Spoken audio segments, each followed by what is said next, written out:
Hello student, welcome to my under 5 minute concept series. और हमारा पहला टॉपिक है फेमिनिज़्म। तो फेमिनिज़्म एक पॉलिटिकल आइडियोलॉजी है, एक सोच है लोगों की जो मानता है जेंडर इक्वलिटी को, मतलब आदमी और औरत दोनों को बराबर का हक मिलना चाहिए, और अपोजिशन ऑफ पैट्रियार्की का विरोध करता है ये। और इक्वल राइट्स एंड अपॉर्चुनिटी, मतलब जॉब, एजुकेशन, पॉलिटिकल लॉ और सब में बराबरी होनी चाहिए। औरतों को आदमी के बराबरी होना चाहिए।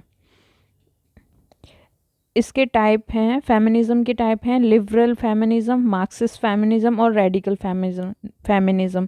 तो ये 3 टाइप हैं इसके। तो लिबरल फेमिनिज्म बात करता है इक्वलिटी ऑफ राइट्स की, मतलब ये फोकस करता है लीगल और पॉलिटिकल इक्वलिटी की, जैसे इक्वल एजुकेशन, जॉब अपॉर्चुनिटीज़ हैं, वोटिंग राइट्स हैं। तो मतलब ये जो सिस्टम के अंदर का रिफॉर्म से इक्वलिटी आ सकती है, ये इस पे भरोसा करता है और इसकी बात करता है।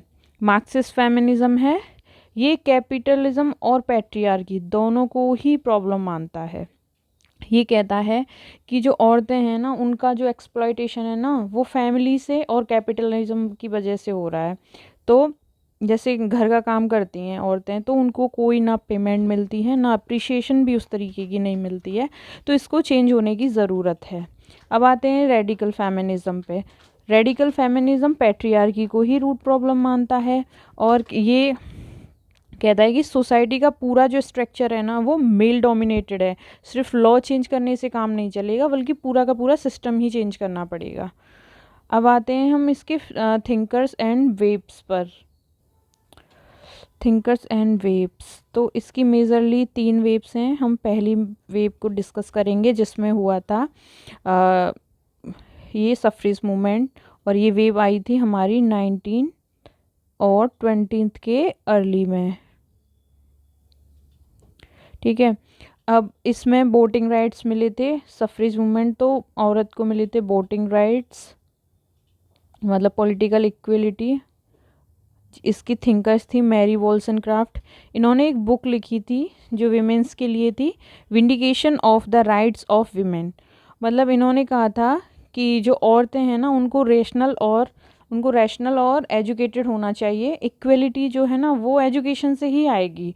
वो जो अपनी बात रख पाएंगी ना, जो एक एजुकेटेड औरत ही अपनी बात रख पाती है, सवाल कर पाती है, और सवाल करेगी तो ही चीज़ें चेंज होंगी।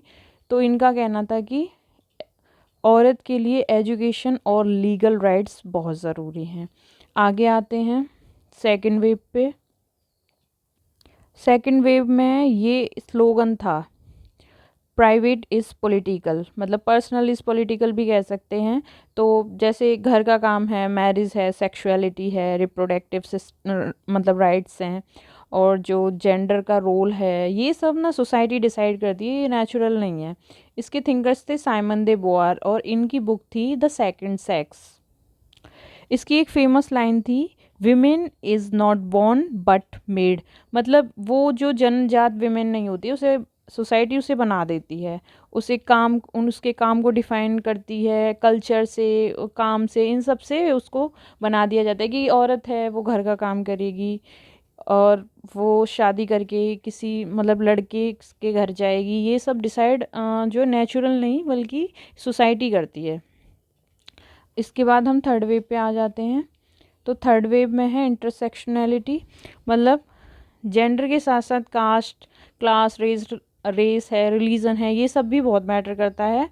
और इसके थिंकर थे जूडिथ बटलर, जिनका मानना था कि जो जेंडर है ना, वो सोशली मतलब कंस्ट्रक्टेड है, वो नेचुरल नहीं है। इनका भी यही कहना था। अब हम इसकी कंक्लूजन पे आ जाएंगे। तो मतलब फेमिनिज्म का गोल डोमिनेंस नहीं है, बल्कि इक्वलिटी है और जस्टिस है। औरत को आदमी के बराबर ही अपॉर्चुनिटी मिलनी चाहिए, चाहे वो जॉब हो, चाहे वो एजुकेशन हो, पॉलिसीज़ हो। तो इन सब में बराबर का हक मिलना चाहिए।